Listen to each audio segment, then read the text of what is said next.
Idukki കൂട്ടാറിൽ police മുഖത്തടിച്ച് നിലത്ത് വീണയാളുടെ പല്ലൊടിഞ്ഞുപോയ സംഭവത്തിൽ നിയമ നടപടിയുമായി മുന്നോട്ട് പോകുമെന്ന് കുടുംബം.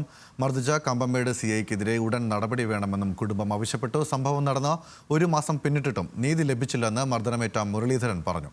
ഉടൻ റിപ്പോർട്ട് തേടുമെന്ന് ഇടുക്കി SP TK വിഷ്ണുപ്രദീപ് അറിയിച്ചു.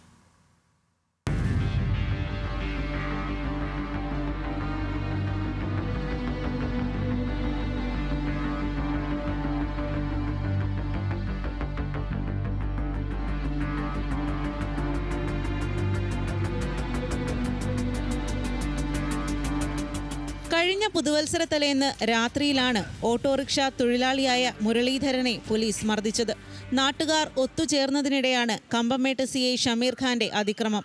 കൂട്ടാറിലെ കരുണാപുരം പഞ്ചായത്ത് ഓഫീസ് പരിസരത്ത് നിൽക്കുകയായിരുന്ന നാട്ടുകാർക്ക് സമീപത്തേക്ക് എത്തിയ പോലീസ് സ്ഥലത്തു നിന്നും പോകാൻ ആവശ്യപ്പെട്ടു. പടക്കം പൊട്ടിക്കുന്നത് കാണാൻ നിൽക്കുകയാണെന്ന് ഇവർ മറുപടി നൽകിയെങ്കിലും പോലീസ് പ്രകോപിതരാകുകയായിരുന്നു. ചിലരെ തള്ളിമാറ്റിയ CI ഷമീർ ഖാൻ ഓട്ടോറിക്ഷ ഡ്രൈവറായ മുരളീധരന്റെ മുഖത്തടിച്ച് നിലത്തിട്ടു.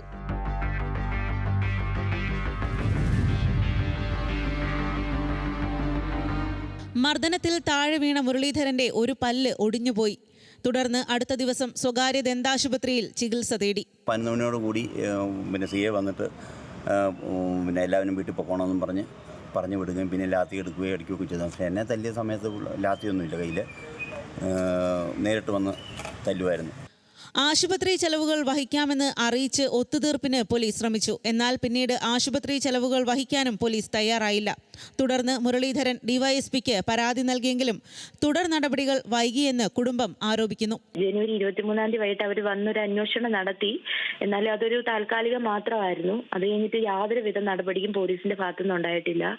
DGP IG മുതലുള്ള എല്ലാ ഹെഡിലേക്കും ഞാൻ പരാതി കൊടുത്തിട്ടുണ്ട്. അവിടുന്നും യാതൊരുവിധ റെസ്പോൺസ് ഇതുവരെ ഉണ്ടായിട്ടില്ല. ഞാൻ ഇനിയും ഇത് കംപ്ലൈന്റുമായിട്ട് തന്നെ മുന്നോട്ട് പോകും. CIനെ അവിടുന്ന് ട്രാൻസ്ഫർ ചെയ്യിക്കുന്ന മാത്രമല്ല, നിലവിൽ ആ പുള്ളിയെ സസ്പെൻഷൻ ചെയ്യുന്നിട വരെ ഞാൻ ഇതിന്റെ നിയമ നടപടികളുമായിട്ട് മുന്നോട്ട് പോകും. CCTV ദൃശ്യങ്ങളടക്കം പുറത്തു വന്നതോടെ സംഭവത്തിൽ അടിയന്തര അന്വേഷണം നടത്തി റിപ്പോർട്ട് സമർപ്പിക്കാൻ കട്ടപ്പന ASPക്ക് ഇടുക്കി SP TK വിഷ്ണുപ്രദീപ് നിർദ്ദേശം നൽകി. റിപ്പോർട്ട് ലഭിക്കുന്ന മുറയ്ക്ക് ആവശ്യമായ നടപടി സ്വീകരിക്കുമെന്ന് SP അറിയിച്ചു. ഡിസംബർ 31-ന് രാത്രിയിൽ വാഹനയാത്രികർക്ക് തടസ്സം സൃഷ്ടിച്ച് റോഡിൽ പടക്കം പൊട്ടിച്ചതായി പോലീസിന് പരാതി ലഭിച്ചതിനെ തുടർന്നാണ് പോലീസ് അവിടെ എത്തിയതെന്നും SP അറിയിച്ചു. ന്യൂസ് മലയാളം, ഇടുക്കി.